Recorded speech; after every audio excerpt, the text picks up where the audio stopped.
in this whole situation, though, obviously, like I said, jokes all aside or whatever, you know, even different ideas all aside, like my heart definitely goes out to everybody affected by it. Yeah, war zones suck dick, man. They're the worst. I don't give a fuck. Like, you can break it all down from a political standpoint and all this stuff, but like just bombs going off or the fear of bombs going off on your head at any moment is like a terrible way to have to live. And that fucking sucks for not just the Ukrainian people, but all people across the world that are living through that every day. Is like, that sucks, man. Just when I think you couldn't possibly be any dumber, you go and do something like this and totally redeem yourself.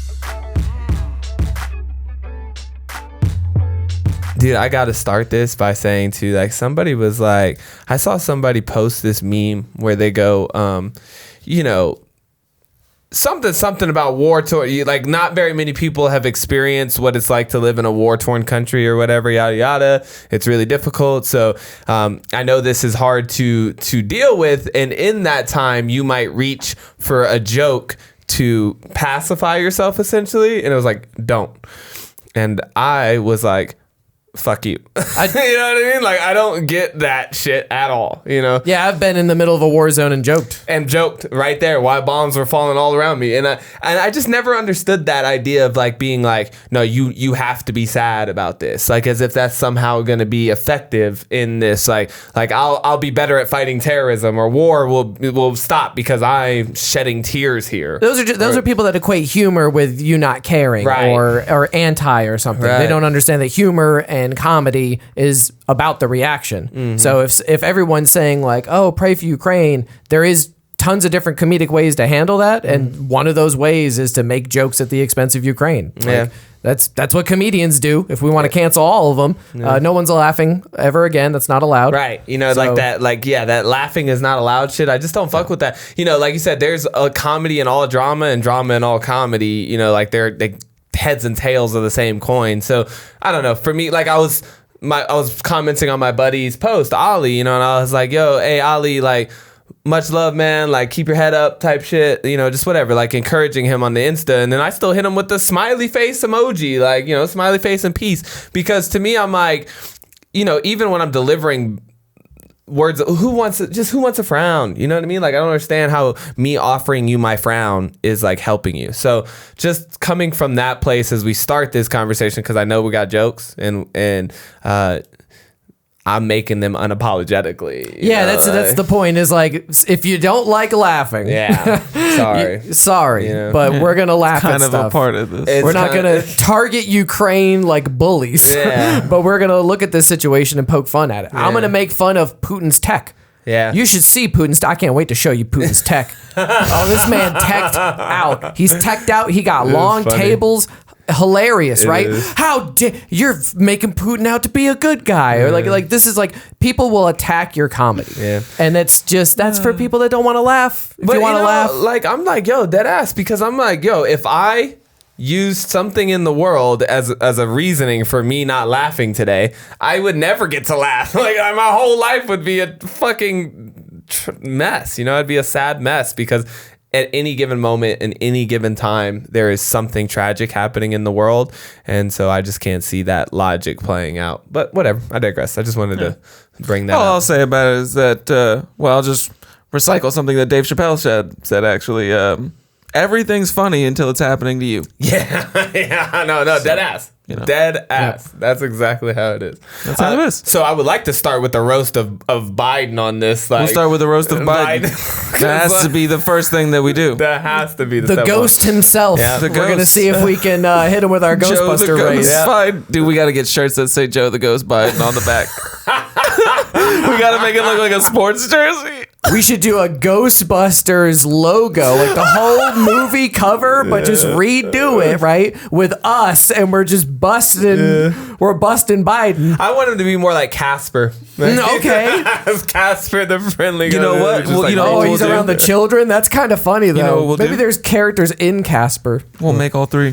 Yeah. Oh, the line, drop all of them. the limited run of all. The Joe the Ghost Biden limited merch run. Yep. Look He for could it soon. He could be the stupid little ghost in Pac-Man that's like kind of always running away from you. Man, there's so many ways to go with wandering it. Oh, man, this is gonna like, be great. hoping to catch some type of this is shit. gonna Yeah, be my great. mom had a really good thing about this. She was like, I actually feel bad for him when I watch him. And I didn't think about it. She's like, it pulls like a humanitarian string in me where I just see him and I feel like we talk, like he's getting puppeted, like he's low key like a senile old man, and he's having a heart. I mean, the man is old AF, and he does obviously seem like he's losing a lot of his faculties, and people are just like, go on out there, say what we told you to say, and then just come on back. Just read the thing. Yeah. So anyways, the video clip we're about to roll right now, obviously, as all of us have heard now, it's worldwide news that, Russia has invaded Ukraine.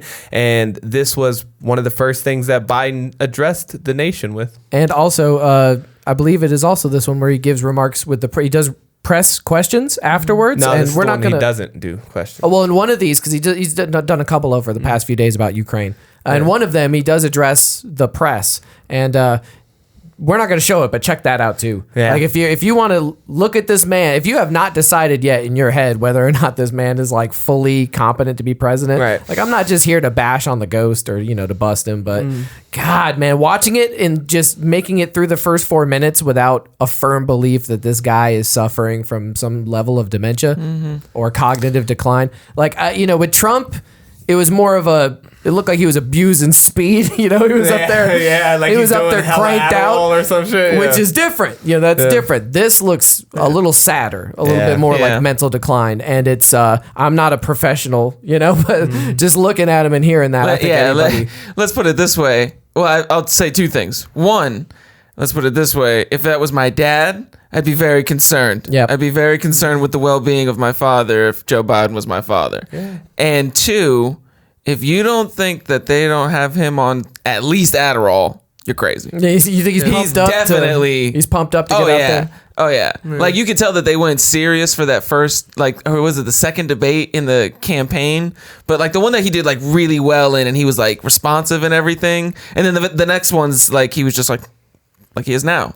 But Yeah, doddering old man. yeah. And I was like, man, he was like really on some shit, like triple double performance. Yeah, because it's not like I think he has a mental disorder of any case. I just think decline. it's like cognitive decline. just like old. you said, like Yeah, you like lose he's a step. 70 You lose something a years step old. when you get older, Yeah. man. Anyways, that's what he has to basically say. cut off Western investment to Russia. We're hearing the president walk into the room now, so let's take a listen. Fuego carpets. Yeah, I love Those it. rugs good are afternoon. ridiculous. Never thought about that. Yesterday, Vladimir Putin recognized two regions of Ukraine as See, hold on, time out. If Biden can smile like this as he goes to address the nation, then I can damn sure smile and make Well, jokes. good He got a lot of Yeah. heat for that, to be fair. Yesterday, Vladimir Putin recognized two regions of Ukraine as independent states. And he bizarrely asserted that these regions are no longer part of Ukraine and their sovereign territory. To put it simply, Russia just announced that it is carving out a big chunk of Ukraine. Last night, Putin authorized Russian forces to deploy into these regions. Today, he asserted that these regions actually extend deeper than the two areas he recognized, claiming large areas currently under the jurisdiction of the Ukraine government. You can see he starts off well. He's trying. Yeah, he was looking around. He's like, this where it got bad. Last night, and many of you did, I know. When he touched his When he did the nose He's touch. setting up a rationale to go much further. Quick pause. Yep. Think that's a message? It was a signal cue. Not to like QAnon or something. More so like the people that put him out there. He's like I can't see this fucking thing or something something I don't because it just because he's reading from a teleprompter. He's reading from a teleprompter. Well, and then maybe that's- it's like a slowdown. I mean, I could see that being like because I he thought that it doesn't- was weird. He doesn't signal like at all. Like it was just like it was a ghost scratch, but to me it was like that was the first cue I had that he was reading off a teleprompter. Like it didn't really dawn on me that he was doing that until he did the weird scratch, and I was like, oh, this man isn't really like thinking about what he's doing here. He's like performing. I just Okay, don't see go it ahead. as like hey man, slow down, because they definitely didn't help him out To the any. Ukraine government. He's setting up a rationale to take more territory by force, in my view. And if we listened to his speech last night, and many of you did, I know, he's setting up a rationale to go much further. This is the beginning of a Russian invasion of Ukraine, as he indicated and asked permission to be able to do from his Duma. So let's begin to, I'm going to begin to impose sanctions in response far beyond the steps we and our allies and partners implemented in 2014. Okay, so this is where it just starts getting so cringe, you know? Like that is a decisive statement that he was supposed to be making right there. Like that was the I'm proposing sanctions statement. And it was like watching me trying to read on the podcast, you know what I mean? Like it was like he just seemed, it's like there's a disinterest in the message in his voice where it's just like he's not. We need real fucking leaders. That's all I'm saying. Like, I'm not just going to pick on the ghost, okay? Same with Trump. Old man, they're both septuagenarians. Like, let's get some fucking human beings, you know, in their 50s. Because I'm not even mad at you. I'm not even mad at you reading off a teleprompter. Like, it's hard to memorize your whole speech and all that shit. But, like, you have to be able to perform that. You know, yeah, like, you got to be able to get out there and convince Vladimir Putin that sanctions matter. Yeah, sanctions are gonna be like that's what I'm saying. Nothing about that was intimidating. Nothing about that statement was like, damn, I might have fucked up. Let me get this man stuttering some more. I want another. And if Russia goes further with this invasion, we stand prepared to go further as with sanctions. Okay. Who in the Lord's name does Putin think gives him the right to declare new so-called countries on territory that belong to his neighbors? Who in the Lord's name? Who in the Lord's name? In 2014, with sanctions. Who in the Lord's name does Putin think gives him the right to declare new so-called countries on territory that belong to his neighbors? This is a flagrant violation of international law, and it demands a firm response from the international community. Over the last few months, we've coordinated closely with our NATO allies and partners in Europe and around the world to prepare that response. We've said all along, and I've told Putin to his face more than a month ago. Told him into his face more than a month ago. I told it into his face. I said, bitch. But you said that though? Yeah, I said that to Putin. I told it into his face. Right into his face, I said it. You know? Like, come on. A little over a month ago. Yeah. A little over a month ago, into the man's face, I told him that. We dead ass don't need any. I know, that was plenty. Once he says into the face, I think I screamed at it. Yeah, I was like, I can't anymore. You know, it's just so unconvincing. You know, like, let's not even call it, like you said, maybe the man is sharp. He's on top of his game. I don't give a fuck. Whatever you want to say. There's nothing about that I was like, yeah, this is, you know, they're going to take us seriously on this. They're really going to rethink their course of actions. Like they didn't see sanctions coming. Yo, I mean, and I just, you know, as he was stuttering to even say this in the speech, I just pictured him like trying to talk to Putin like directly, and I'm like, you wouldn't say a fucking thing to that man. You wouldn't say nothing to him. You would be like, well, maybe we compromise. You know what I mean? Like, there's no way you were like, hey, bitch, look, this is how it's gonna go down. Like, they just don't see it. We're gonna carve a lot off of your bottom line, and then if you do anything else, we're gonna carve some more, and then if you do anything else, we're gonna bomb your bitch ass. Like, he didn't say that. Yeah, nothing about that was intimidating at all. He didn't say that. That's a great point. It's like we're such a bureaucracy in America that our response to the guy trying to start World War III by attacking, you know, a nation that's considering joining NATO and currently pleading to join the EU. He's giving remarks like a fucking North Korean God person from a bunker. Like his man's sitting in front of like 4 different screens, corded phones, and he's talking for 45 minutes straight. Let's do it. 45. He just gave it to him. And I'm not saying like that makes him better than Biden. I'm just saying like that's a strong. He came out and sent a strong message. Like this one. Yeah.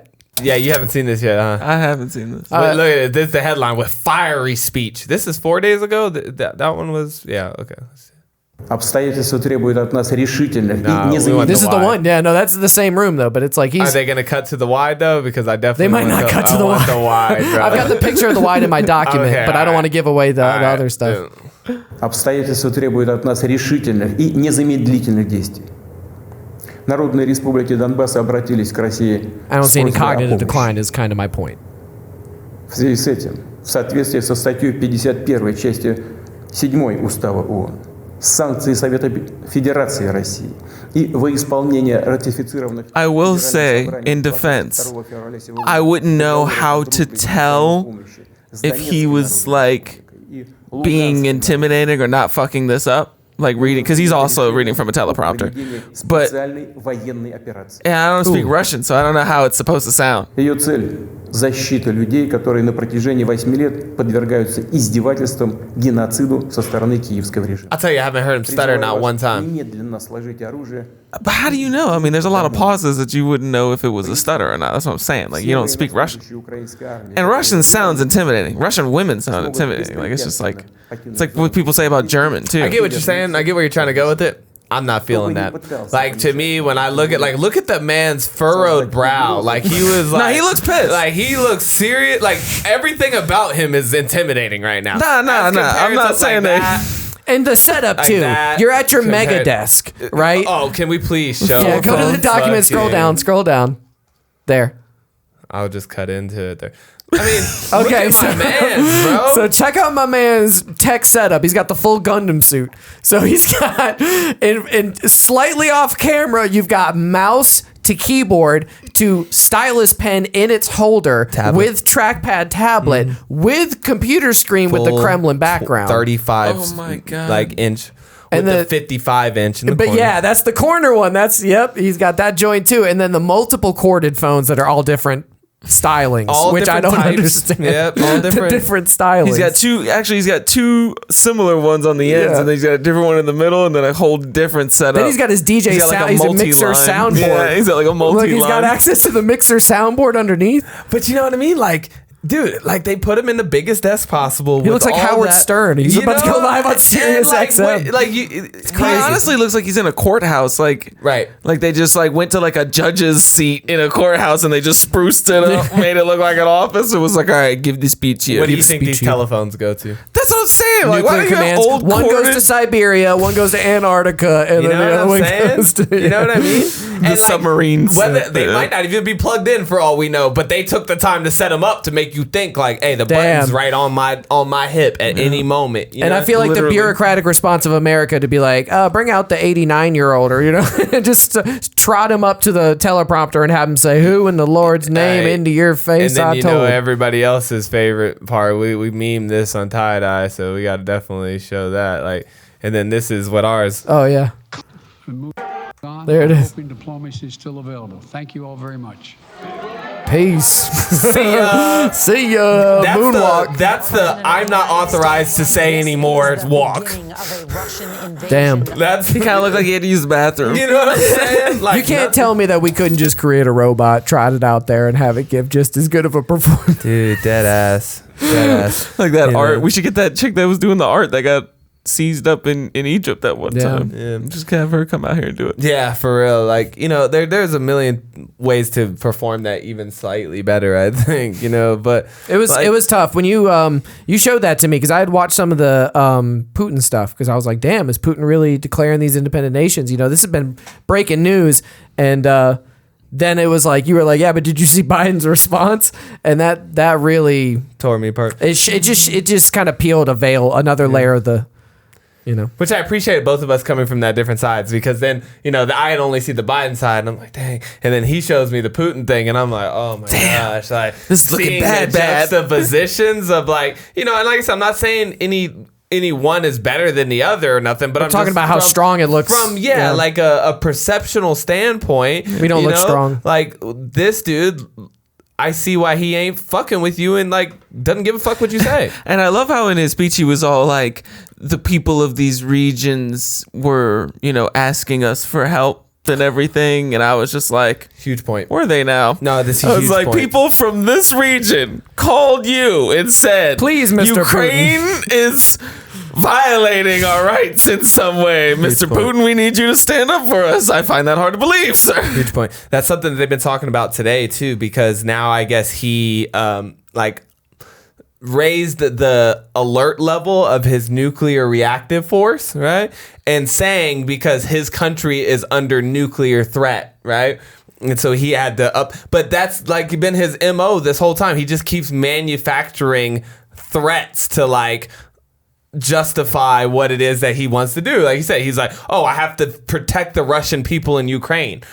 From what? Like, no, everybody was just chilling. Like, what are you even talking about? And then now being like, yeah, I have to up my nuclear defense systems because people are pointing nukes at me. Like, trust me, nobody has thought, oh, let's nuke Russia. I wonder if it's posturing because the Ukraine resistance is so strong, which is a good point to get to, is that I don't think they've taken Kyiv. They have not currently, as we are recording this broadcast on Monday. I posted a thing about a famous boxer who's now the mayor of Kyiv. Vitali Klitschko. Vitali Klitschko or something like that. You guys know who he is, yeah, probably. You'll see him. Yeah, but he was like, I saw this post and it was like, Vitali's a millionaire many times over. Like, he could be living anywhere in the world lavishly, but instead he's armed himself to fight against Russia in Ukraine. And I was like, damn, that's hardcore. Yeah, that's like some Steven Seagal type shit. He's like the mayor who's a millionaire boxing champion was like,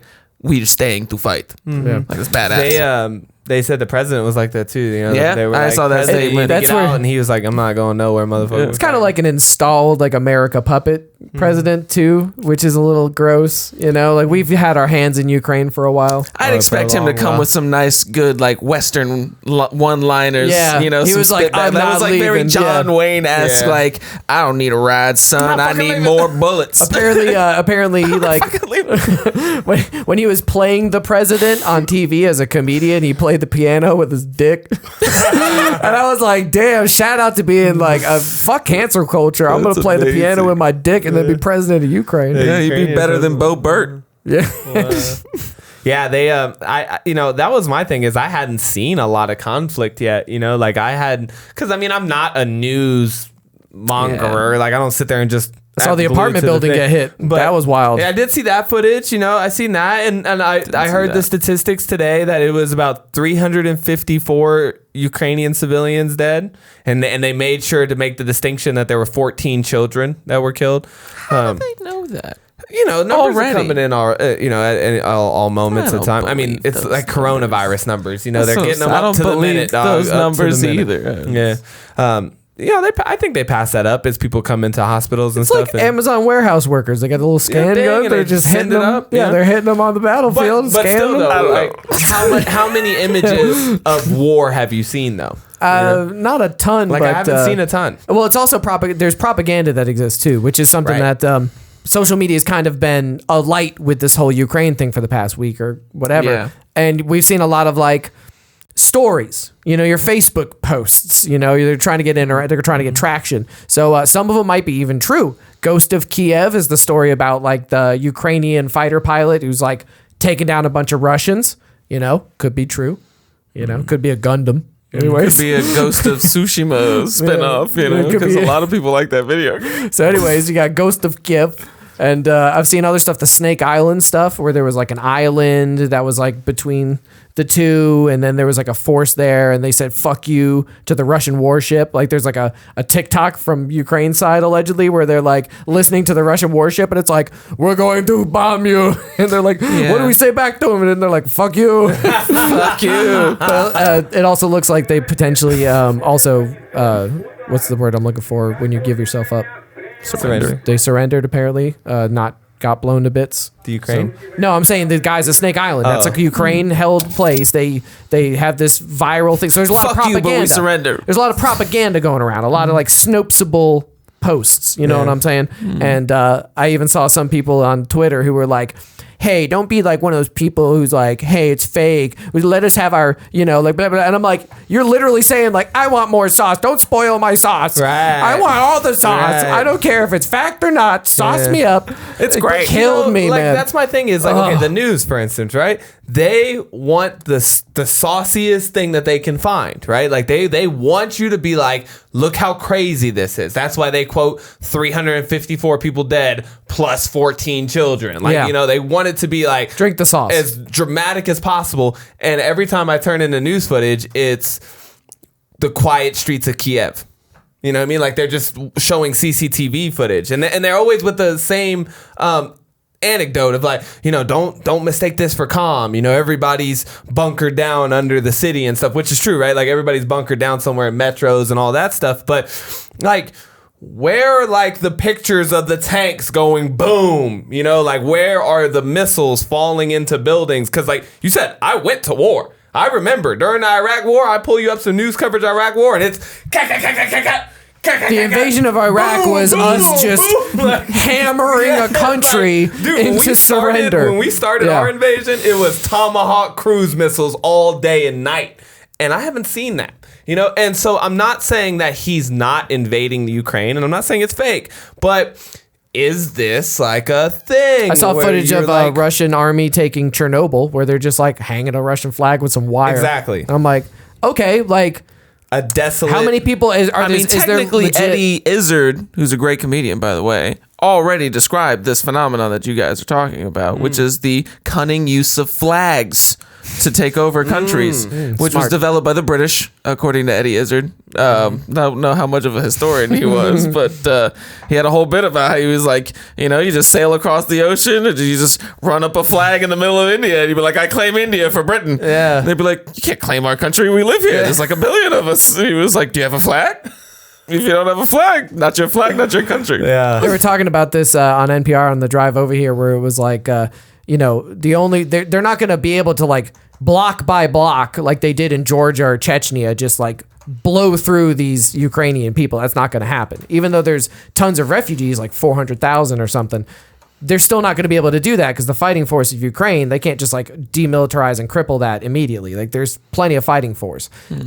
What they would have to do is get the leadership. And it looks like the leadership's like staying strong. Like we talked about the boxing guy who's the mayor of Kyiv. We talked about the president who's... I saw shit that it's so hard to know. Like I don't really take any of these like pictures or like posts on Instagram as like on face value, but I saw this interesting post where it was like about an article talking about how like just random people of Kiev were just like arming themselves. Like they were just getting like vanfuls of weapons and like unloading them in like an alleyway, and dudes were just like arming themselves to like fight. And I was like, whew. The president, is that happening? Like, that's crazy. It is. The president called up every able-bodied man, right? So like if you're from the age 18 to 60, he said, show up, we will give you a gun, please fight, right? And they did draft, like they started like essentially a draft. I was just about to give them credit. Nah, they did checkpoint. Like I even heard as they were advancing from Donbass, they're sending men back. Yeah, they were like setting up checkpoints from like dudes trying to go back and be like, nah, you need to get back over there and fight. Even now they've taken it even a step further. The president has issued like essentially pardons to all the criminals that have military service background and giving them weapons and being like, yo, you can get out of jail if you come fight for us and like fight this war. So well, fuck. I mean, the president of Ukraine is taking this very seriously. Dude, like they're dead ass. Like, and I respect that so much because like that takes a lot of balls. That's a full movie premise, right? That's get a lot the gangsters, cartel members, and fucking everybody come together. Yeah. Hey, that's a jail out of free card. I mean, I'm going to fight. Like, right? Like, if I could fight my way out to freedom, like, it's like, what are you going to do? Sit here and rot away? And then, like, how many of these guys are just going to take the gun and run, though? Think about the equivalent of, like, someone attacked us and we were like, all right, MS-13. Yeah. All right, Crips and Bloods. Yeah. Every one of y'all's coming out of jail. You get a free automatic weapon if you fight the Ruskies. It's weird. It's kind of weird. Like, That'd be insane. That would be insane. It's a movie premise, right? It's crazy. Because I'm like, I'm just thinking... I don't know. I just hope you're not overestimating the loyalty of these guys because I just see them like skitting. Well, that's what I was just thinking. I was like, I don't know. I might stay. Like, depending on my criminal background and my connections to Russians, I might just wait in jail and hope the Russians win and they let me out. You know what I mean? Like, I could see that. There's a lot of... They're bordering countries, so there's a lot of passing back and forth between them. I can see them having a lot of like Russian criminals as well. Yeah, somebody to teach you Russian in jail so you can prepare. Like, I'm just saying, study the last few weeks. Like you said, it's like a double-edged sword. Like it's you never know who's taking the guns, and what they're gonna do. But I mean, you gotta do what you gotta do. I mean, like I said, I'm not, but that does show I don't want to say desperate, but like that's how much they feel up against it, that they have to turn to even people that they deem criminals. Now, do any of us think that the U.S. is going to get involved with boots on the ground, or is this going to be a proxy war that we fund? Just depends. I mean, we're Plan already B. funding it. Like the Ukrainian we've been funding it military for has like so long. mostly U.S. I mean, most of the NATO people get their weapons from the U.S. So I was going to say, we fund the majority of the world Yeah, so- in their wars. I think that I don't necessarily. It just depends on what really goes down, but it also depends on. It's not so cut and dry as I think people think it is. Like, I don't think if it's like Russia really steamrolls Kyiv and they take over the whole country, I don't really still foresee that being enough to like get people. You know, if you even look at the other two world wars, like they really had to. Like either we had to get bombed or something. Like it had to get big before any sort of politician had like the political backing to be like, yep, we're getting in this bitch. Yeah, no, this is a Charlie Wilson's war. For sure. Like sure. they're, We'll they're give them trying as weapons, much as they we'll can. We'll give them to money, and we're definitely gonna try and sanction the hit them shit with out the of them. invisible hand type thing. But boots on ground in Ukraine, like I think that's just That's not happening. you would be stupid. You know what I mean? Like it would just be a stupid move. Like I don't see there any like, you know what I mean? Like if you're thinking strategically, like how do you think that's going to help the situation at all? You know, like it's like watching two other people fight and then you run over there and just sideswipe one of the guys. It's like now you just started the dog pile. Like everybody's like, jump in. Like, and that doesn't make Well, any the thing sense. that worries me is They don't want that, you know? And why the reason why my answer is it potentially could go either way is only because one of these other nations that we have, pacts with and agreements with could get into an actual like real life incident where like Russia tries to roll over on Poland or Finland or one of these other European countries that are like part of the alliance and we have agreements with. Like right now, Ukraine's not really one of them. But they're in close proximity to a lot of other things. This is a good time for Mac to break it down a little bit in the sense, like I know you're going to bring a little bit of the history of the NATO treaty and where Ukraine is positioned in this stuff, because that's kind of what we're touching on in the sense, like if you guys don't really understand how this works yet, like Ukraine is not technically, well, they're not part of NATO at all. So, being invaded, like there is no requirement from any other nations for us to get involved. But there are NATO countries that are close by, like Poland and things like that. Poland?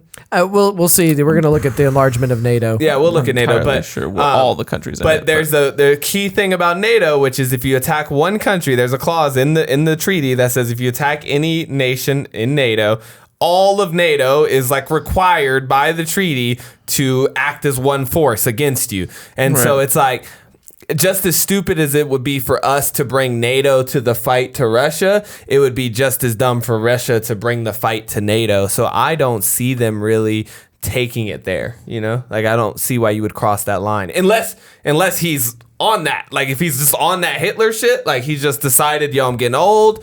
Now it's time for me to try my hand at world domination. And if I fail, I'm on my way out anyways, whatever. Like if that's his mentality, then okay, we could see it go there. But I don't necessarily think that's the case because it's just kind of a dumb move. But the only caveat to that is he's got complete control. Yes. So when you have complete control, like Trump didn't have complete control. Like we can be like, Trump was a fascist. Like look, this guy didn't have complete control. He could do the same shit that Biden generals could. And high up officials in the military that didn't like him. So yeah, but Putin, there is no one in his chain of command that doesn't like him. Actually, that's not true. That's not true. Actually, my mom was telling me a lot of different things about that. She was saying, because you got to remember there's an oligarchy, and the oligarchy is they kind of run like a mob. This is what, and now my mom's like not like just he's the head of the she's mob. averagely intelligent. Yeah, she's not, but she's not just a mom though. Like she was a Russian linguist. She's spent time understanding these in the military. Like she speaks Russian, she speaks Ukraine. She was stationed in Ukraine for a long time. So my mom has, I'm not gonna say insider knowledge, but it's not like, oh, my mom said, like she's just not coming from a boomer place is what I'm saying. And she was explaining to me that a lot of like the way Putin operates and stuff, it's like a mob. It's like a mob, and he has brothers and he has other people in his little mob that are looking for an opportunity to usurp him essentially. You know, it's like anything else. If he shows weakness or if he shows like he's not cut out for the job, they will kind of mutiny against him type thing. So there are people who would subvert him if they had the opportunity to.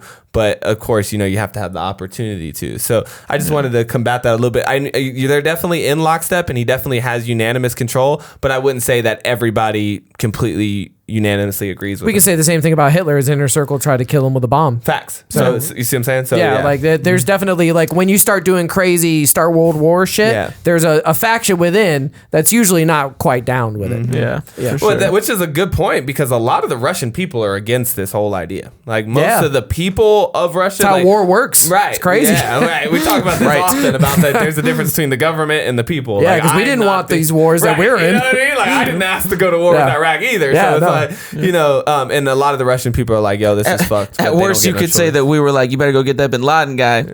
But then when they came back, they're like, oh, we kind of killed a couple million Iraqi children. They were like, you did what? Yeah, we told you to kill one guy. What the fuck? He wasn't even in Iraq. It turns out, you know. And Saddam Hussein was. We just got that wrong. We got that guy. That was like, who the fuck is that? Nobody asked you to get that guy. Yeah. So you guys left after you killed Saddam Hussein. Now we stayed around for about 20 years. You know, no big deal. Well, we didn't do that to Iraq.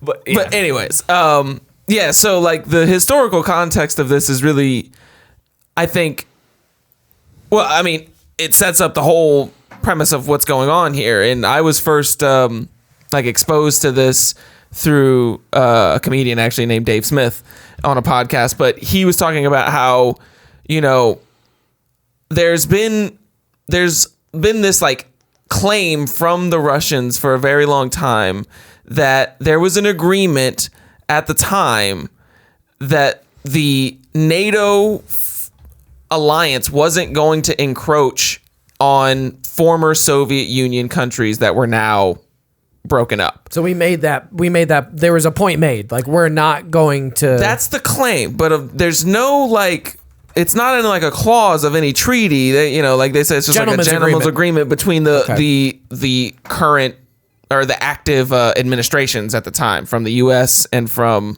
because the U.S. does all the NATO negotiating. 1 inch like clause essentially, or this idea that like a book. It's a book about and I guess this book I didn't know it was a book, but that it kind of outlines this idea that one of the things of the ending of the Cold War and all that was that they were like, okay, y'all do this NATO thing and that's fine, but like that's it though. Like once y'all make NATO, that's NATO. Like y'all aren't gonna like keep bringing in other people. And there was this idea that there wasn't gonna be not 1 inch more. Like you get this, but you don't get any other inch towards Russia with your type of treaty type shit. Right, and so like you have to, for context, the line started technically halfway through Germany. Was where the original line was set after World War II. They split Germany in half right through Berlin. And they said the eastern side is Russia's.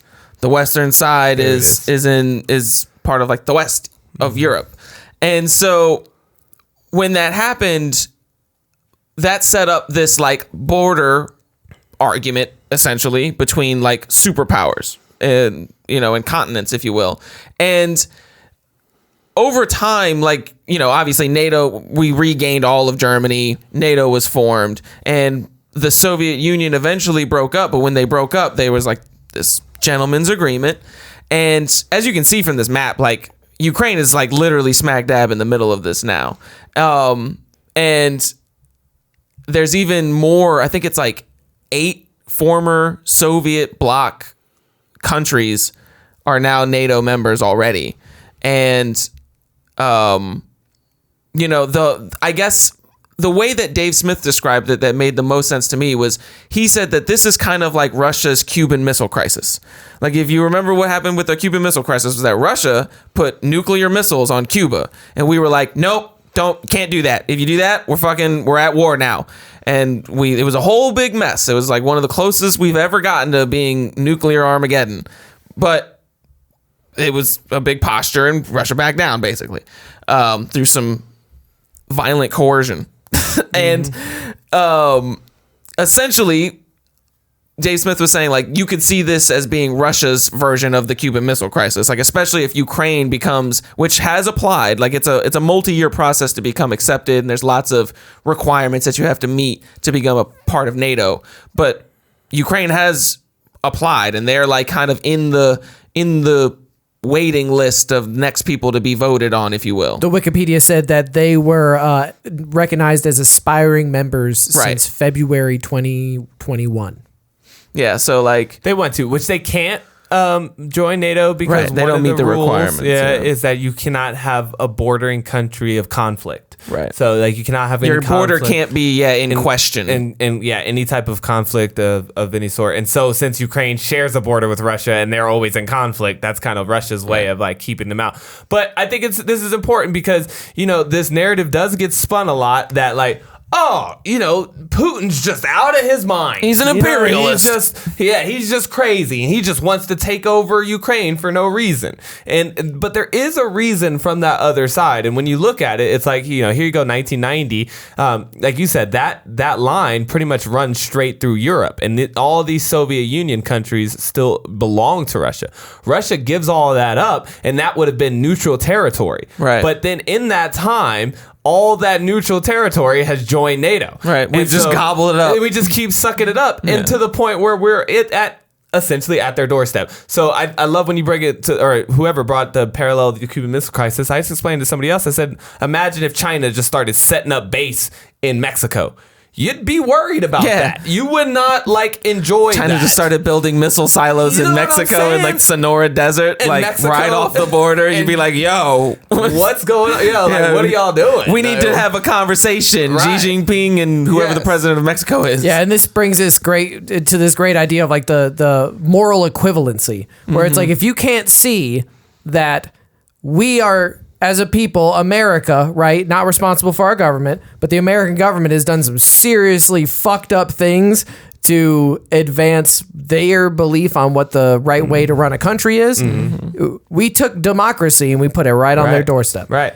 Russia doesn't want that. They've never wanted that, right? So we're saying one's good, one's bad. If we boil it down to that narrative, then you're just saying, okay, all the blue countries are the good ones, and you have to be a good country to join NATO, and then only bad countries are the ones that the red ones. You got to get the red ones, and it's like when you get it down to that narrative, it's you're not doing anything. You're just saying, I believe all the sauce. You're not looking at the moral equivalency of like the Russian government is doing what the American government would do in the exact same situation. And we're pointing out a direct mirror in the Cold War and the Cuban Missile Crisis. Matter of fact, we did do. We've already done it. So, and then it becomes. To me, this is Halo.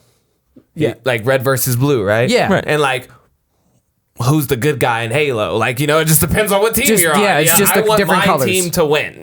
Whatever team you're on, that's what you want. So if you're playing Halo and you're on the red team, you want the red team to win. Yep. Just like if you're on the blue side, you want the blue team to win. So I'm not saying that he's right by doing this, but I definitely think that there's more to the reasoning of why than not. He's going about it the wrong way, obviously, the same way that we've gone about it in our government the wrong way throughout history. Like this should be more diplomacy. This should be more like, and you can see why he'd be pissed. Like anybody who ran Russia would be pissed if it's true that we had this agreement, which it seems like we would, because otherwise, again, like they make it seem like, when Ronald Reagan got in there, they just backed down. And it's like, it wasn't like that. Right. Like there was a whole, like you said, diplomacy, and they talked about it, and they were like, look, this is what's going to happen. Negotiations. But basically, if this story is correct, then Ronald Reagan and that administration and the administrations that followed basically did a Ray Kroc to the McDonald's brothers. And they were like, look, the McDonald's brothers were like, we'll sell you the name rights and all that stuff, but we want a big payout. And Ray Kroc was like, my shareholders really just don't want to put it in writing, but don't worry, I'm good for it. I'm good for it. And he didn't pay him a fucking dime. Never got that. Never gave those brothers their fucking burger money. I could see them promising them that and then not giving them that for sure. And then even if they didn't promise it, you could see how you'd be worried. Yeah. You could see how I mean, don't get me wrong. I think the blue side is on the right track, like freedom. Right. You know what I As mean? Like, people as want- members of the blue side, we like the blue I side. like the freedom if shit. blue was Yeah. totally freedom, you know what I'm saying? Yeah. Because like America's kind of like the true freedom. You're born free. Yeah. You know, I love that about America. have They the most recognize of it. this right. Sure. A lot of these other blue countries don't recognize that right. And I really fuck with that right. That's Yeah. kind of like the right. Yeah. But they're more along that line than the other side. Of course, like, yeah. You know, communism in their own or way, dictatorships. in you their know? own bureaucratic way of taking away your rights. Yeah, it's Right, not sure. quite as bad as China or North Korea or Russia. Well, because like let's not act like America doesn't do it to us too. Like we were saying, course we they do. We didn't want to go to war in Iraq, but we sure was there. You Hey, know? but So hey. we're not making all the decisions. You know, we don't have all our freedom. Yeah, But we're not a perfect system, No. but we're the most born free system. I would say that. Yeah. You know, but I see like you just see the Western the expansion of Yeah. Western ideals. They do not like you know, that. and now it's really come down to that. I think it's like you got Russia, North Korea, and China, right? And they're Iran. just this and Iran, you know, but that little sliver there that's still trying to hold on to their you know, governmental ideas and how they want to run it. And here we are. I mean, you even said it earlier. The Ukrainian president is really just like, we know what we're doing. There's a reason why we're all up in the Ukraine being like, hey, don't you want to hang out with us? Like, look how cool it is on the blue side, you know?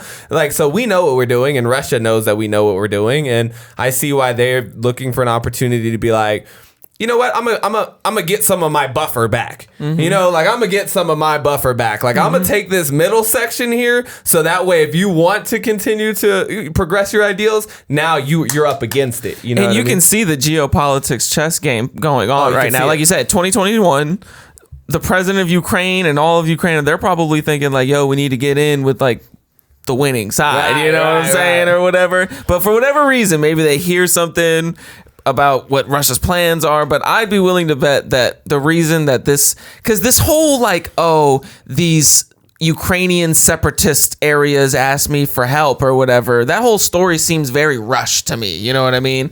Like the fact that they came up with that is just like, when they put that forward, it's just like, okay, 2021, they apply to be part of the NATO pact, even though they know that they can't be part of the NATO pact, but just to make sure, he's like, hey, y'all's borders ain't really tight. Y'all's border ain't really tight. So I how thought you gonna that. be part of NATO? I thought that. And then he was like, oh, they're trying to be part of NATO? No. Now, You know let me what? show you how Yeah. not tight your borders Your are. borders aren't tight, dog. You Yeah. can't be part of NATO. I literally thought But about that part might be us. You don't even know. as I was looking at this whole situation and how it's playing out, and I told you, I was like, I don't really see, like, to me, this doesn't look like a blitzkrieg. You know, it's not like, because if Russia wanted to, If Russia wanted to, it could have been they had wiped Ukraine. Kyiv off the Yeah. map already. It would've like, been nothing. within a split second. So the fact that we're 5 days in and I'm still not seeing like the constant shelling of Kyiv, like, you know what I mean?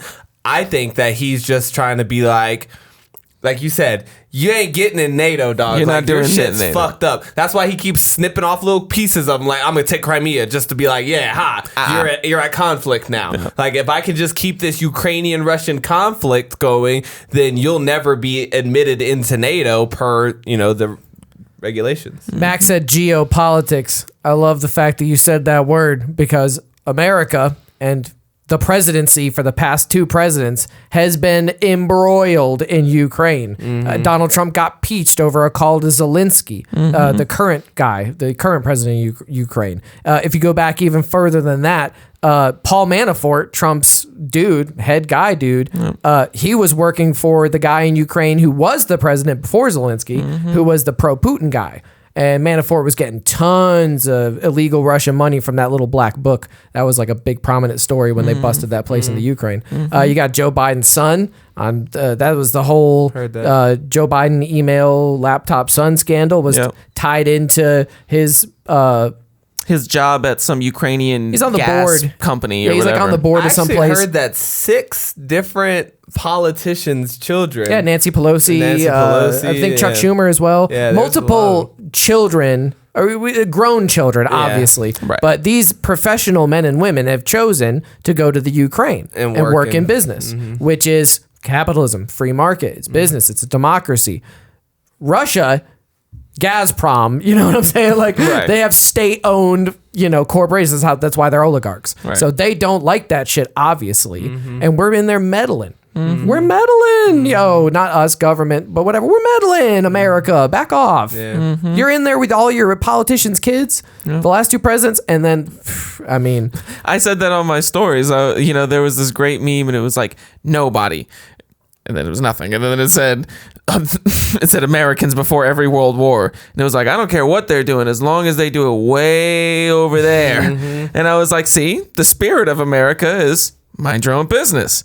The government of America is like, let's get in everybody's business. Yeah. Let's get all up in everybody's let's business. see how many wars we could do at once. We'll fund every single one of the proxy wars. Let's make a list of 13 different countries in the Middle East that we're just going to completely overthrow. I low-key get it, though. Like the more I become averagely intelligent and the more I look into these things and study, I mean, you got to think like you was kind of minding your own business for a while. And then you got dragged into some shit.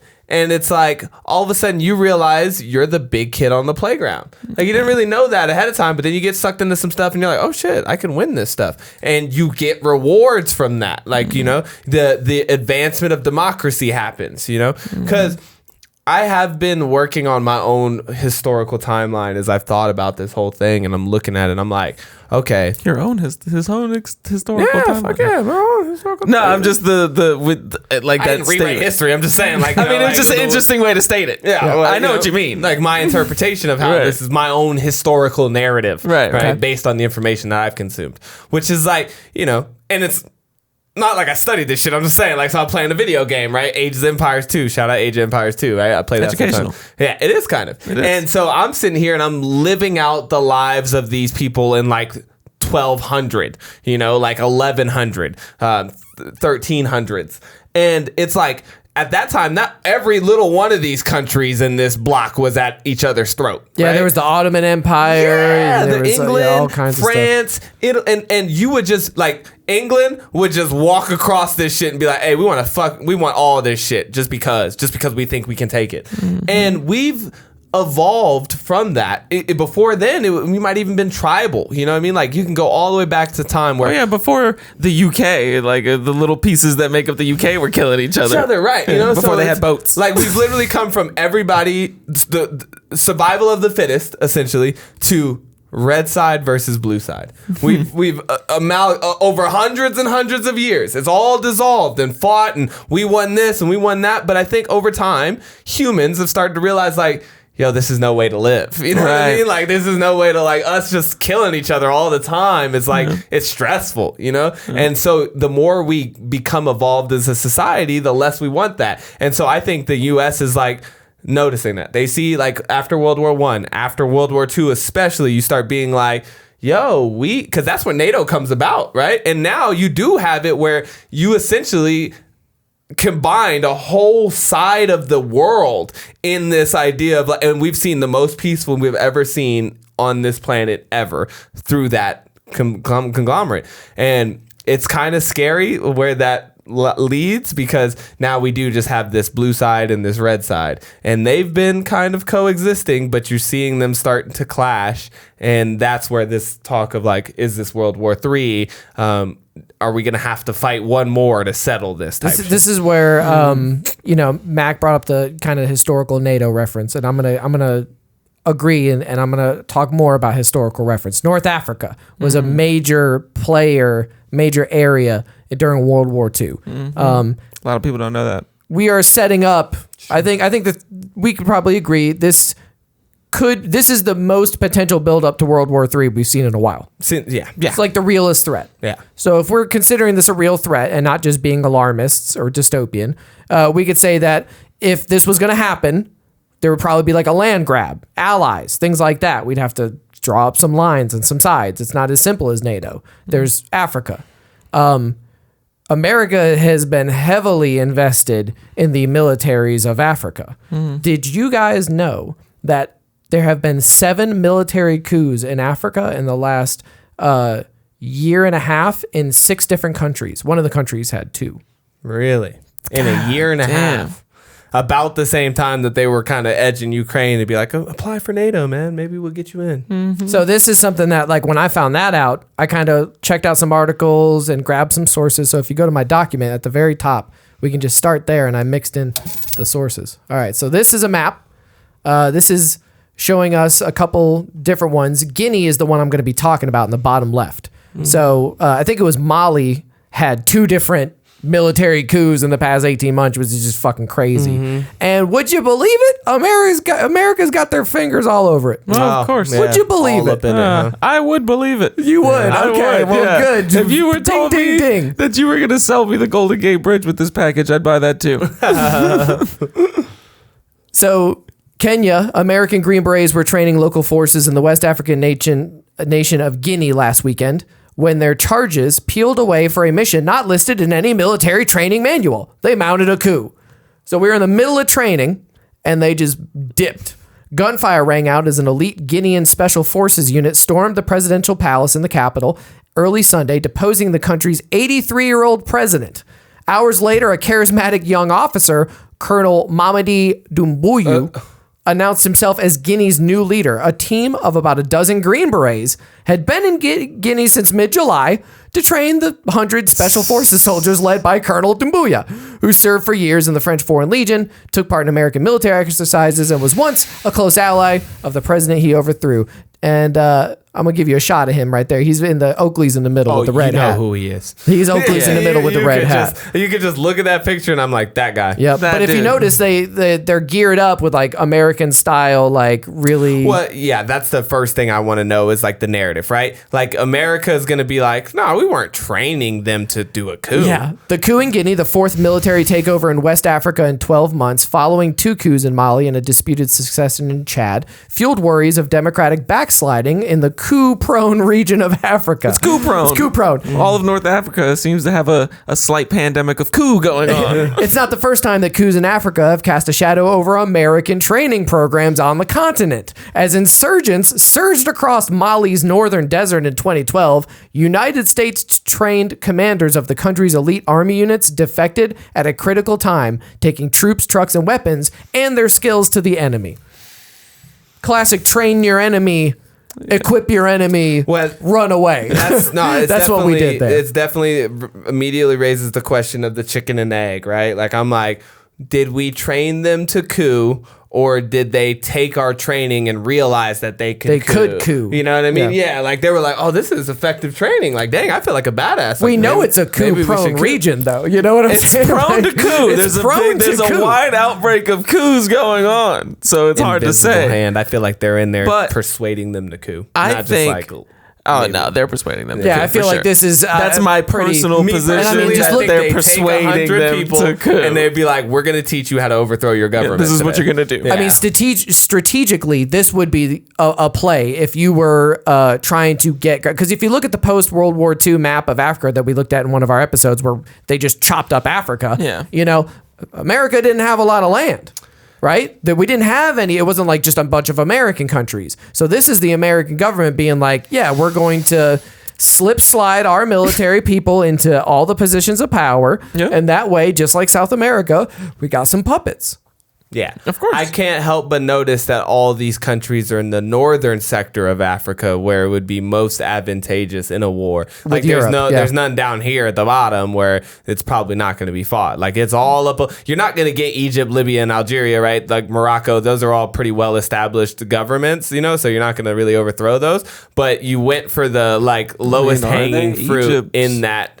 Egypt. There was during the spring up, like the Arab Spring. They did. But that was like there was multiple things where it was like the president was gone, then they tried to elect a guy, but they elected a Muslim Brotherhood guy, corruption, and then there was like that election was fucked up, and then the government came in, and then the military took over, and now it's been I think military for a while. So it's like we're not necessarily going to count them as an ally, already know we blew their shit up. Britain's already working on Egypt, so we don't have to get in there, right? Yeah, everybody's blowing up some of those other North African ones. But that's all I'm saying. I'm just like, you know, it's very interesting that of all the places that could coup, they all happen to be in strategic areas. Of course, and with some type of slight influence from America. It's very interesting. That's very interesting. But it's a bad look, as they say on the streets. You know? I mean, because like, let's not act like you forget that this whole idea of democracy and about the United States and all that stuff was an active expansion from the first place. So like these ideas like to spread. Democracy is spread at the end of a gun. Yes, that. Oh my God, what a quote! Yep, you're right. It's being pushed, and that's interesting. I never thought of that in the sense of like how we might start pulling Africa into the conversation. The reason why is because the news doesn't want to give you the Africa story. No, Africa doesn't play. The people of color rarely play. That's why we're not talking about the wars in Libya or Yemen. Well, they do in different ways. Like if they're American people of color, they matter the most. now. But internationally, now. I want to show you some. I want to show you some quotes. Today, I was listening to the Indian News Network that was just streaming on YouTube. Right, it's like the international outlet of India. Okay, and they had this story and they ran it, and I snip and sketched the quotes. Blew me the fuck away, bro. Check this out. CBS News. This isn't Iraq or Afghanistan. This is a relatively civilized, relatively European city. Let's get this quote from Al Jazeera. These are prosperous middle-class people. These are not obviously refugees trying to get away from the Middle East. Okay, let's go down a little bit more. What is this in reference to? This is Ukraine. It's very emotional for me because I see European people with blue eyes and blonde hair being killed. That's a BBC News correspondent. And then this one. These are not refugees from Syria. These are Christians. They're white. They're very similar. What? You see what I'm saying? That's ridiculous. This is on their news? That's NBC News reporter saying on air, these are not refugees from Syria. These are Christians. They're white. They're very similar. Yeah, that's weird. You see what I'm saying? Like the narrative, and I heard this on NPR also on the way over. They were talking about the global whiteness of this conflict. Yeah. Isn't that crazy?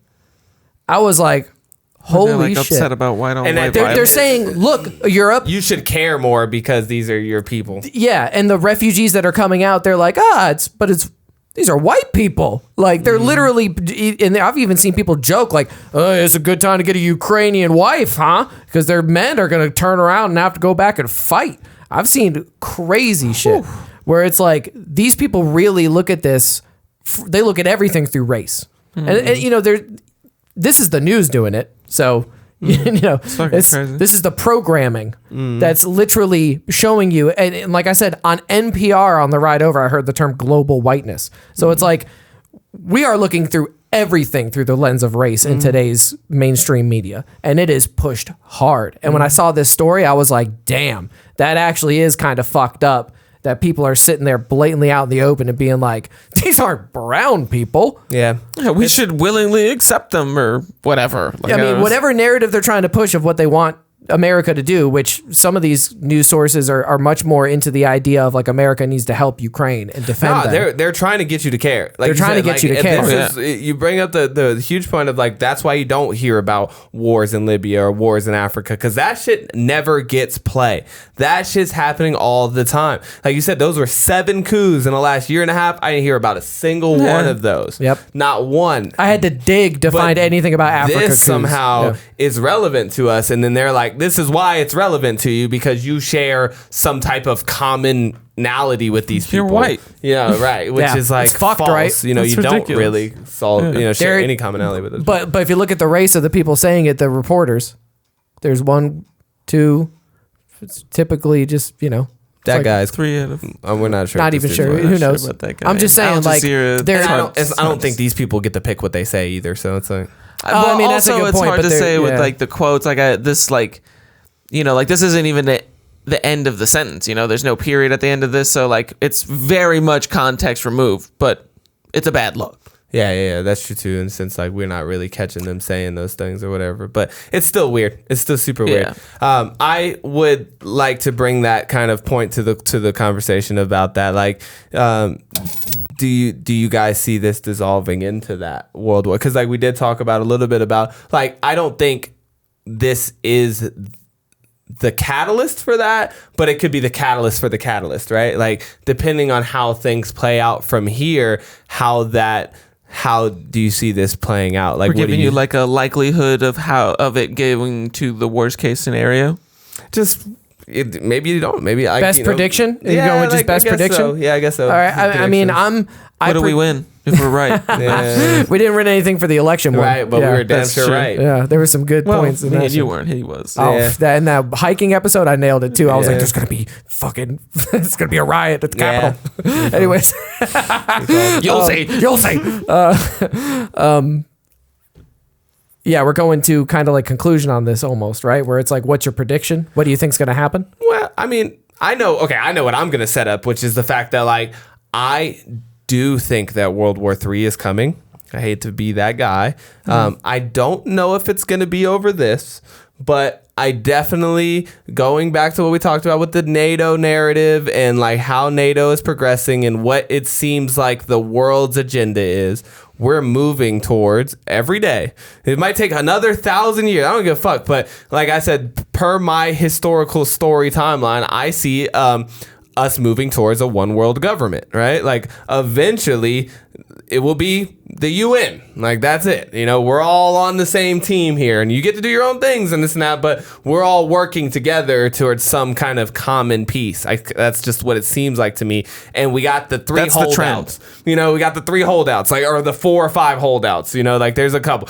We're already starting to try to get it down through Africa and be like, come on, Africa, like get on the train. Trying to get Venezuela to, be part of this. Always pushing the invisible hand, Yep. like, but with our, we're just going to send some training efforts. Because I told Jessica, I said, I guarantee you, like, I was just had one of those random thoughts where I was like, it trips me out that there's CIA agents, like, landing boots on ground right now in Kyiv somewhere, right? Like, not to, like, fight, but to, like, start gathering intelligence and start, like, advising and things like that. But we 100% have troops or government officials in the ground in the Ukraine right now to spread whatever it is that we want to get the money to them, get whatever, because we definitely want to see them The win. weapons. I mean, we're giving them it's weapons. an absolute undeniable fact that the United States supplies a lot of Ukrainian military weapons. Openly. They've already said that this is the first time that the EU has like opened up a budget for another country to like gain. Like they gave them like $430 million in weapons. Or I'm something. gonna ride with you on this. I think World War III is coming.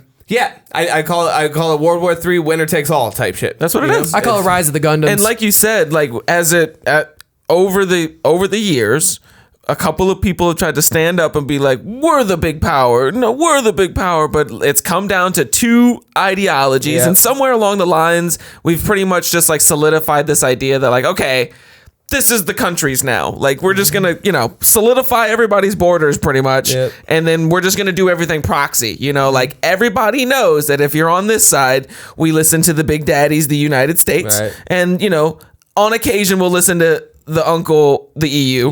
And then on the other side, you got Russia and China basically, and they're pulling the strings. And it's like, which side are you going to be on?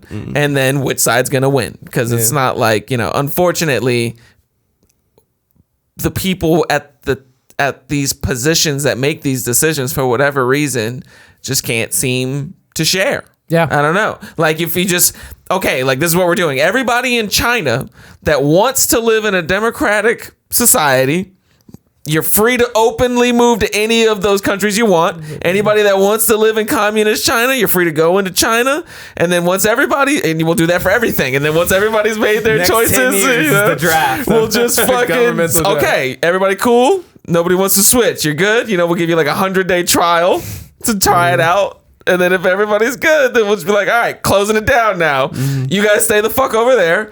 We're not going to bother you. Do whatever you want to do over there. We're going to do our thing over here. Yeah, you bring up China, and that's the point I wanted to kind of get to with, I don't feel like I'm not cheering this on. I'm not warmongering. I'm saying that China and Russia as a combined might are effectively the last 2 superpowers left other than us. It's a worthy foe. That are communist and that are causing problems. Yeah. And you got China skirmishing with India, China and Taiwan. Yeah. I mean, there's a lot happening geopolitically in that area that is really cooking up it's heating up the griddle for World War III, and somebody's going to crack a fucking egg. That shit is happening. I don't dude. think it's the geopolitical thing that's going to get it, though. I really don't. I think it's going to be the humanitarian angle. I think, there's just not... Somebody's going to drop a nuke, you think? No, I think that it's going to be like... It's going to be... What's the most famous excuse that they use, like they've tried they've got weapons and they're gonna, they tried that a handful of times, but it's mostly they're killing their own people. They're fucking killing their own people. They're gassing their own people. They're doing this. They're doing that. They're starving their own people. Like it's gonna be like a humanity. Like we have to do this for the people that they're doing it to over there. And I'm not saying that that's not a really good argument, because sometimes they are doing those things. But it's just like, I don't see that as being like you having the moral superiority in that scenario. Like I understand that you feel like you have really good reasons for what you're doing from your side of the table, but then to just invade another country and be like, we're going to put a halt to this. It's like, are you sure you even really know what's going on over there? Like, are you like 100% sure? And like, you're not even 100%, our government's not even 100% sure when they kill somebody for doing crimes. So it's like, I can't get down with you invading other countries if you can't even kill the right people for committing crimes that we kill people for, which is ridiculous. The thing that's hard for me in that sense too is like Russia. Let's just say Russia, like we said, like that's all Putin. Like with these dictators and stuff like that, it's hard because it's not like. It's like hard for me to say, oh, the Russian people want this. I'm not saying government, that. Or like China, like they want that type of government. And I think that's why there's always this constant push for like freedom to be the like main ideal in the world. It's like you get that chance to choose how you're governed, like that's been the prevailing ideology that is toppled all of these monarchies and things, right? But that's what's hard with Russia and China. It's like that's what scares me about the idea of a World War III. It's like if I felt like we were going against one nation with true passion and beliefs for their ideology versus another that had true passion and belief for their ideology, but it's not. It's just like the Hitler situation where it's like everybody versus this one dude with a lot of resources at his and disposal. a lot of power over his people. Yeah. Well, let me ask you this. This is a hypothetical question. Do you think that, hypothetically speaking, if we were to overthrow the Chinese Communist Party or the weird situation that Putin's got, it's hard to categorize what sort of government Russia has. But if you were to be able to, like mob boss, basically, if you were to overthrow them and allow them to set up the people of those countries to set up their own governments, and they just set up the same governments with different people. Yeah. They were just like, nah, the communism. Why'd you kill that guy? Yeah, give us our communism. And they just got the next ping or whatever in line, and the next guy who was in line for the Putin job, and then they just kept it going. Like, do you really think that we'd be like, oh, okay, never mind. We thought you...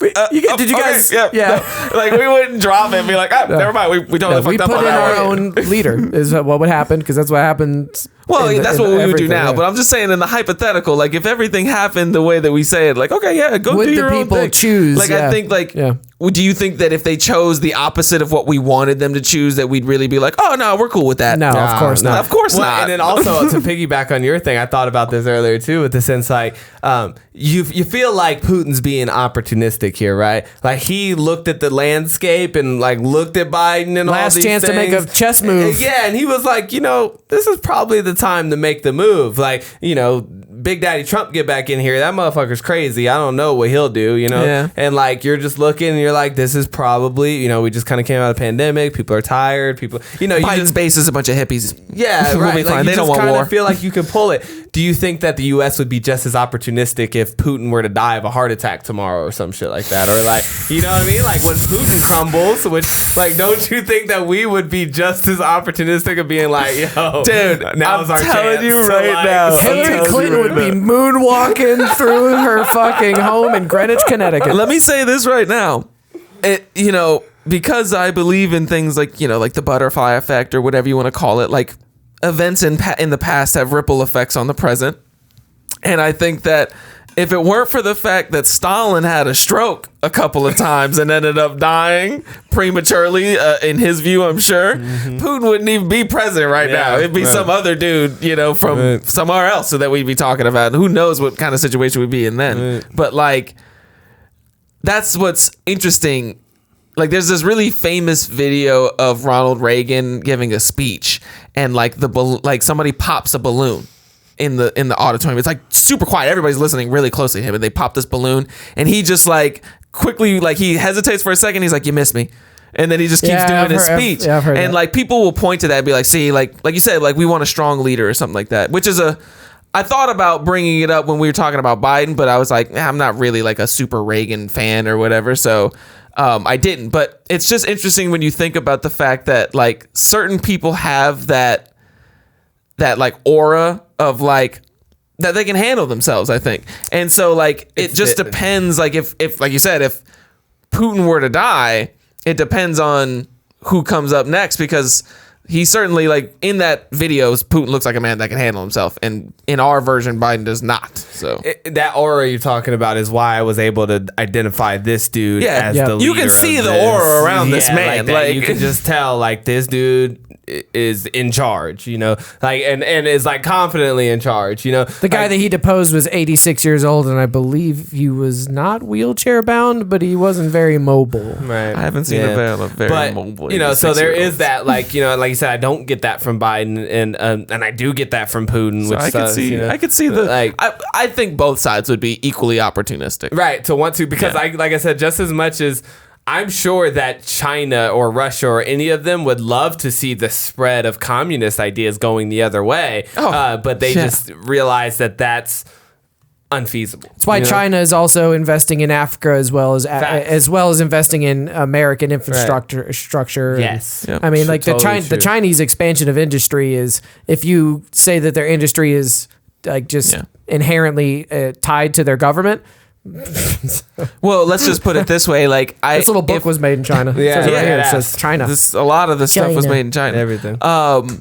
With kill switches. This fucking well, that's the thing. It's like I think that along the way, China realized like, yo, if we're gonna win this thing and not end up as a nuclear waste pile, then we're gonna have to do it on some sly shit. Yeah, subversion. Because it's obvious that the red side's the underdog side at this point, you know. But I think that there's always that like mutual assured destruction like ticket that's in the back pocket of both sides, which is why I made in another episode, I made the point about how North Korea, like I wasn't afraid of North Korea getting nuclear weapons, because I was like, yo, they just trying to like lock up their little kingdom control that they got with the Ils or the Kims or whatever. And, you know, so I was like, I don't think that they're the ones that are going to go off using it. But it's interesting that you made the point, like, we're the only people to use atomic weapons on another country.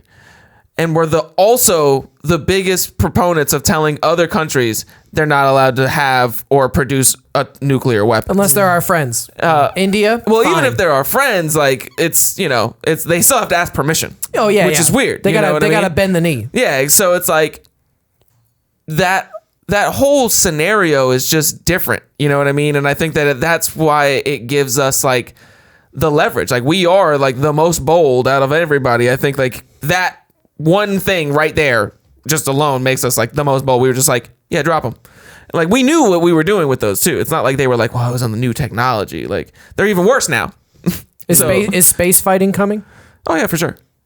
Yeah, space fighting's coming. Cyber warfare. That's another cyber Elon Musk said he was sending his like Starlink access to Ukraine in case the power grid gets shut off by Russia, which I thought was like a really interesting thing, because that could show where, you know, Russia just recently within the past few months is shooting down satellites.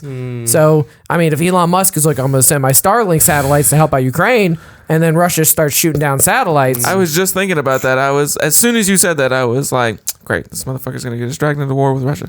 I was like, there he goes, doing his own thing. See, like, this is where sometimes the freedom can fuck you in the ass, because some other dude's freedom to privately do whatever he wants with his satellite and give a whole country internet or something. Yeah, Russia shoots down a SpaceX you know, rocket. and then they fucking shoot down that SpaceX rocket, and then Elon Musk, you know, Elon Musk know people in the government, like he does government contracts, so that he could be like, hey, yo, you see what them motherfuckers did? He's going to hit a button and he's going to militarize all Teslas. I don't think he would, but I'm just saying. But you see, I could see people in the American government even just using that hypothetical Elon Musk situation as a call to be like, because, you know, that's what they do a lot of times. It's not like a military vessel. What was the one where the that it was proven that it was a false flag. There's Gulf of Tonkin. The Gulf of Tonkin, Yeah, where like there's- I don't think that was even a military or government vessel. That was just like a private commercial vessel that What was is sunk. this? We're just talking about false flags to get you into a war, which there have been multiple examples Which of. is obviously what Putin's doing right now, where he's just like, We warned the about it. Ukrainian people need help, or like, whatever. I'm here to liberate my own Russian. He's talking whatever. about the denazification, which is crazy because he's talking about the leadership, and the leadership, Zelensky is like the grandson of someone who survived the Holocaust. Yeah, it's like ridiculous. Yeah,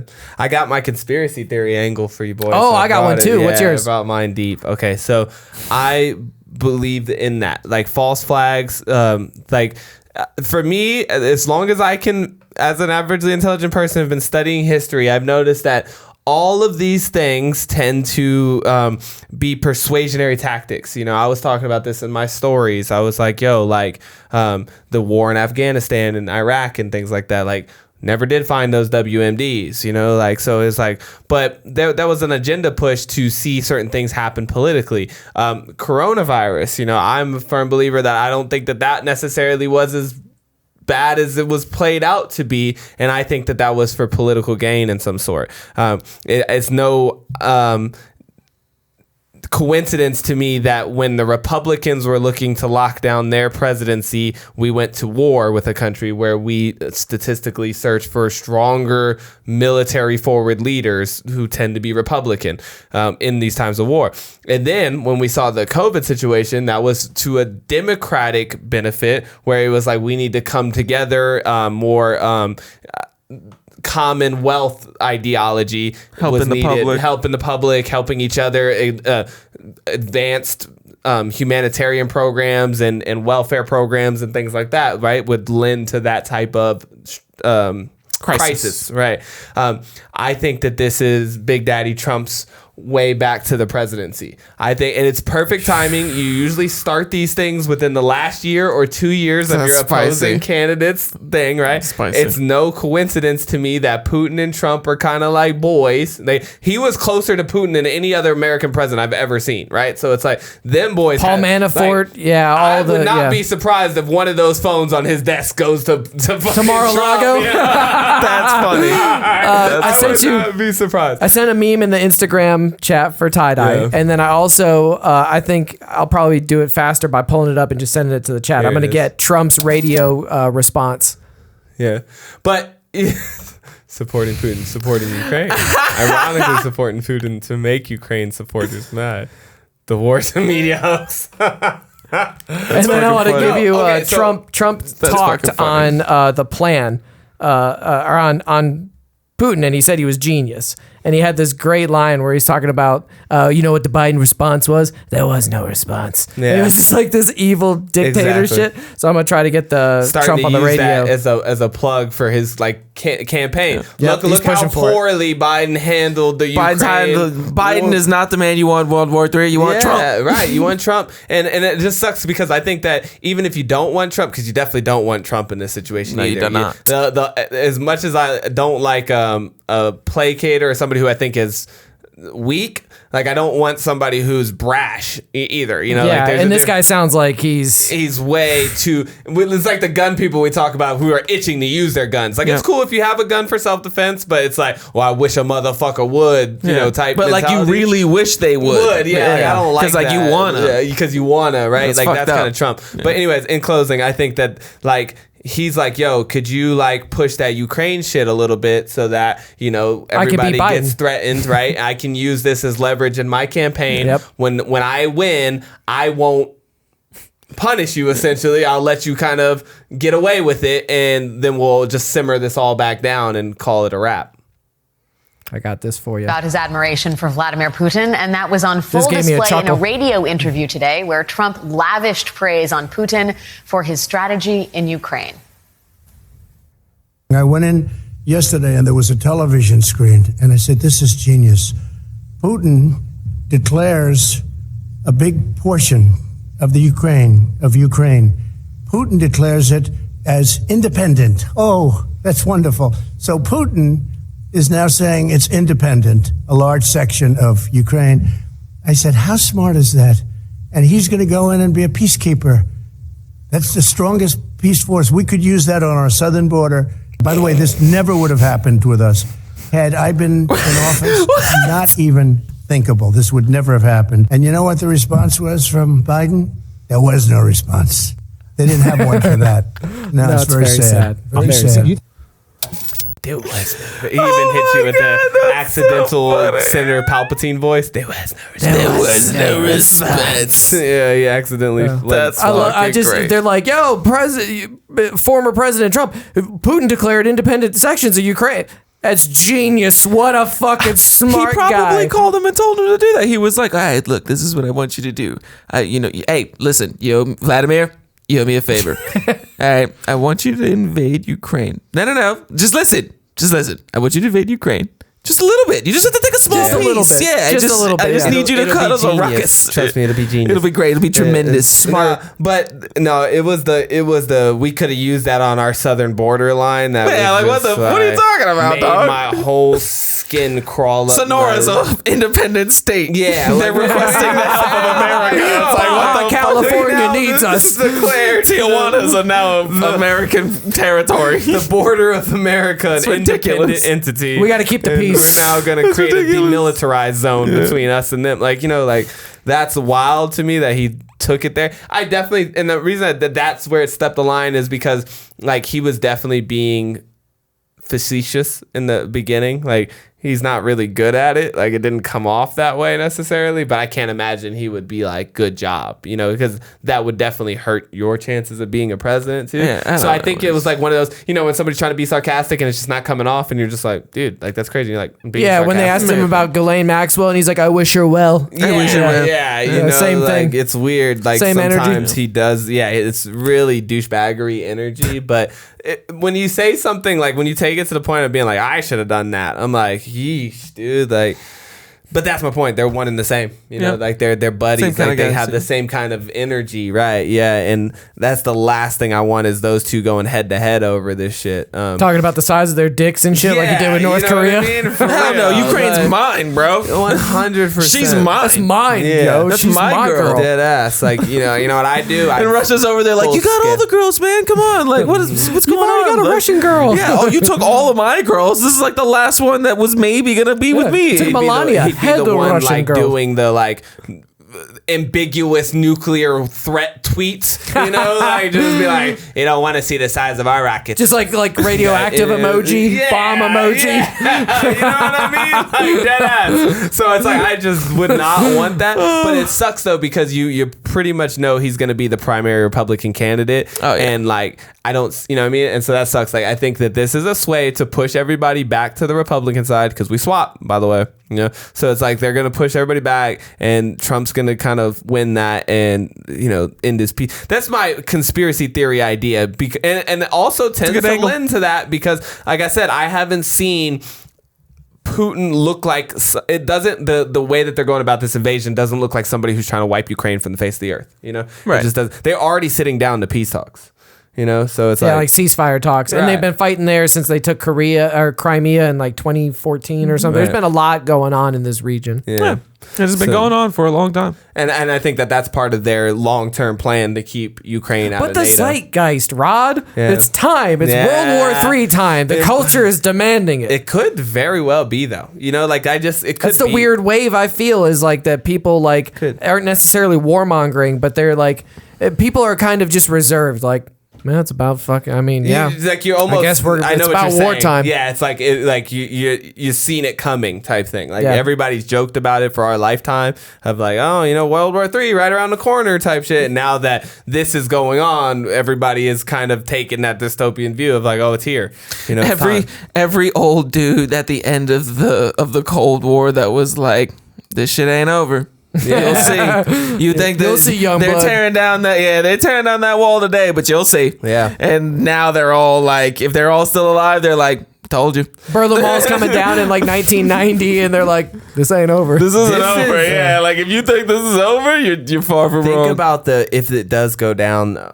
If it does go down, it tips that scale for me. We lived through this pandemic, right? And I was telling people all the time, I was you feel like you're going through it out here. You're whoa, crazy time to be alive. But I'm if you really look at time again, like there was world wars out here, there was like the Great Depression, there was like settling America, Genghis Khan, you know what I mean? keep Like going there was back, a lot of times where you could be like, this was a really shitty time to be alive type thing, or not shitty but just like complicated time to be alive. Suffering. If we end up doing a pandemic back to back with a world war, I'm now they better start calling us the golden generation. God damn it, I'm throwing my name in the hat of being like, That's yo, funny. I was an able-bodied male man in the time where it's like my country needed me most type shit, you know, funny. like Yeah, like you just hit him with like, imagine if the Spanish flu happened instead of right at the end of World War I, it happened right at the beginning of World War II. Imagine if that happened. And you had to live through both of those things. Like when I'm 80, I'm a really be shitting on them young bucks and be like, you don't know. You don't even know. Well, we had to go through back. We're gonna in the rename our 2020s. generation, yeah. Because I mean, if they've had the golden generation already, I'm gonna be the platinum generation. Yeah, we're just gonna just treat Triple it platinum. Yeah, For or sure. Diamond, baby. actually, it would be palladium. That's Russia's like 60% biggest export that they hold the market on. 40% dolomite. Oh, yeah, I just palladium. thought dog. about like Xbox achievements. I'm like, I lived through the beginning of the internet.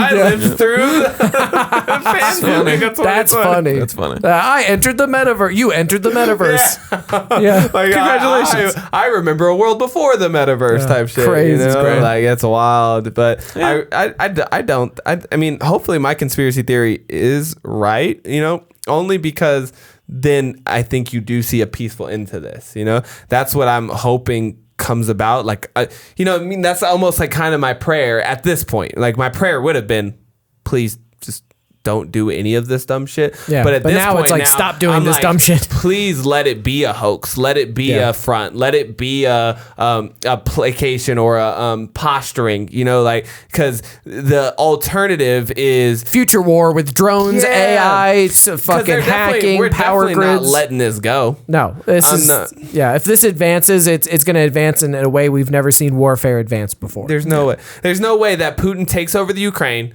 absorbs it as Russia, and then that's just like the end of it. Yeah, that's okay. Everybody go home. Yeah, It's just, guess there's no more Ukraine anymore. I don't see that happening at all. That's not happening. And that's a scary supposition, though, if that's his aim. Well, and that would intention. shatter the whole concept of the NATO thing. Remember, kids, I already mentioned this before. The NATO thing was like, look, everybody's got the same borders, and we're just gonna have it like, you know, you rock with us and what we say, and those people rock what they say. But if Russia's like, no more Ukraine, it's Russia now, it's just more Russia, and they're just like, that would shatter the whole premise of the power that NATO has. Like that would just be, even if Ukraine's not part of NATO, like that, the whole idea of NATO was to stop world wars from happening. The fact that he could still roll into a sovereign nation with Belarusian homeboys, take Chernobyl, attack Kiev, you know, fuck around in the we just Donbass have region. Not seen that. The fact that he can do that without us being like, well, that's World War III, kind of shows us that there's like there's no hard line really. Like even with Syria, when they were like, "Oh, the Bashar al-Assad gassed his own people." Yeah, when like Obama was made like, the red line, and then they stepped over the red line, and he was like, "It's all right." Well, yeah, and there are a lot of layers there because a lot of people believe that it wasn't actually a gas attack or there wasn't sufficient evidence. Right. So then it's like, was that a false flag that they were trying to get Obama to go to World War III? Like who did it? But you know, that aside, I'm just saying like, let's not have that happen. Yeah, let's just cool our jets here. Yeah. It's also crazy to me that we were able to convince the rest of the world that it was totally fine for us to invade Iraq. Yeah, like all this stuff has now been. Now that I'm seeing this, you know, like it is interesting how the narratives are just different. We left Afghanistan and there was no repercussion either. We were like, hey, coalition of the willing, we're out. Yeah, nobody said we convinced anybody. Yeah. We just told them that that's what we were going to do, and they had no choice. Well, they said that they were a coalition of the willing, right? But yeah, they said not. You guys don't have to come, but whoever wants to like show their allegiance to Big Daddy Warbucks, you didn't like, come along. Have to come. Yeah, but if you wanted to stay in good favor, you had to come. And so, like, that's why everybody sent like, all right, we'll send you like 30 guys. Yeah, you know, just like we have to station 30. You know, support. Norway spent like 5 guys out there to be like, all right, look, unfortunately, we have to stick you in Iraq for the next. The UK had to have a base. You know, they had like their their forces. But they were the only ones who had like their own. You know, we're still giving them their good looking for trying to fucking tax us to death. Yeah. You know, like it hadn't been that long. Only been 300 years since then. So yeah, those sins. Yeah, they're like, look, you tried to fuck us, so you ponying up. You remember all that tea we had to waste? Goddamn it! All that tea. You're paying that back with basis Interest. Yeah, goddamn it. I love that we're the children, like extorting now our parents. It's you crazy, fucked right? up, bro. That's why I had to go find my own freedom. I had to. You made us, then you abused us, and now then we said fuck you. We're subjugating you. Now. And look how much money I got from freedom, baby. Yeah. But it makes it interesting because seeing we said this out of our own mouth. I'm like, haven't seen this in a long time, and then I was like, wait, hold on. Actually, we just did see this. Like, we're a sovereign nation, and we invaded another sovereign nation. And Afghanistan, fine, you know, whatever, war on terrorism. But Iraq can't fall in that, you know? Like, we went to war with the nation of Iraq, you know, like, to get their president. Like, no. He was a terrorist. That's what you know what I'm saying, right? Of course, for their own good. But my point was that's what they point at. You didn't see this reaction. You know, there wasn't like the rest of the EU. Like, who sanctioned us? You know, where was our sanctions? Where was our yo, you can't do this? And maybe it was, and I just haven't studied that narrative yet or whatever. But like, I didn't see it. Let's just put it this way: the global community didn't rally behind them. Yeah, you know what I mean? Like, nobody came out. Like, Elon Musk wasn't like, yo, I'm gonna send Iraq our prototype electric cars 100%. to help them out to, you know, stop this American invasion. 100%. Nobody didn't see that. And I wonder if Germany or fucking somebody else, like off the side, like if Syria or Yemen decided that they wanted to invade some country in Africa, what's the consequence? You know, like if Britain wanted to just all of a sudden decide that they were going to take out Iceland, who is also not part of NATO, and they were like, yo, we're going to just go ahead and snatch up this. Are we going to condemn that? Or are we funding the military coup or not? That's the question. Right, that's the question, right? You know what I mean? Exactly. $1 question. Like, is this a big deal because it's just not our side? Or is this our puppet hand? Yeah, it's true. It's very interesting. In this whole situation, though, obviously, like I said, jokes all aside or whatever, you know, even different ideas all aside, like my heart definitely goes out to everybody affected by it. Yeah, war zones suck dick, man. They're the worst. I don't give a fuck. Like, you can break it all down from a political standpoint and all this stuff, but like just bombs going off or the fear of bombs going off on your head at any moment is like a terrible way to have to live. And that fucking sucks for not just the Ukrainian people, but all people across the world that are living through that every day. Is like, that sucks, man. Yeah, and those are the times where I'm like, I am grateful as fuck. You know, I can't always say that I'm proud to be an American, but I can always say that I'm grateful to be an American for sure, because it does offer me these types of liberties that I don't have to worry about. Like, I get to joke about this on my podcast rather than have to stand in line for 13 hours to get 2 kilometers towards the border. Yeah, that's crazy. Yeah. I mean, you know, in America, we do it differently. We just poison ourselves. You know, we don't let the war fighting happen on our soil, but you know, we'll give you as many pills as you need. You know, we have our own ways of you know, like if you go to downtown Philadelphia, you know, you're gonna see masses of addicted, homeless, zombie-like environments, like post-apocalyptic downtown areas, and you know, it's not war-torn. You know what I'm saying? But there's plenty of suffering to be had in America and in this free superpower that we have. I can only imagine how bad it is in some of these other places like China, Russia, North Korea, and, you know, even in these war-torn regions of Ukraine. Like it's I can't even imagine. I've seen some of the worst that America has to offer, and I've seen Iraq, but you know, suffering is suffering. Yeah, it just really is. You know, it just really is. It's terrible. Like I said, like picking sides and all that stuff for who's right and who's wrong is just such a arbitrary conversation to have, because, like I said, it's just two sides fighting an indiscriminate. There is no rules out here, so it's like anybody could be right, anybody could be wrong. But you know, it sucks. It just sucks. You know, it sucks. And like I said, our heart does definitely go out to the situation, and I'm sure we'll revisit this conversation again here soon with the update. You know, I know a lot's going to happen from the time that we film this to the time that it actually hits the airways too. So maybe we'll have to catch up to that, or maybe a little of this is. We try our best to be relevant when we do news stuff to get it out as quick as possible. Yeah. So, you know, it's about a 5-6 day turnaround, but we know we're trying to give you the most relevant stuff. Yeah. Which, you know, maybe you might be in twice a week podcast. I don't know. I'm just saying. Who knows? Maybe a live stream. Who knows? Oh, I like where your head's at. Crazy. Man. All right, man. We definitely appreciate you guys. Drop in the comments any of your ideas in this. Make sure to check out some of our other social medias. Follow us on Instagram and on Facebook, and we're even on Twitter too at TAID3I, TAI. That's right here. But again, until next time, we'll see you soon. Yep. Peace. Just when I think you couldn't possibly be any dumber.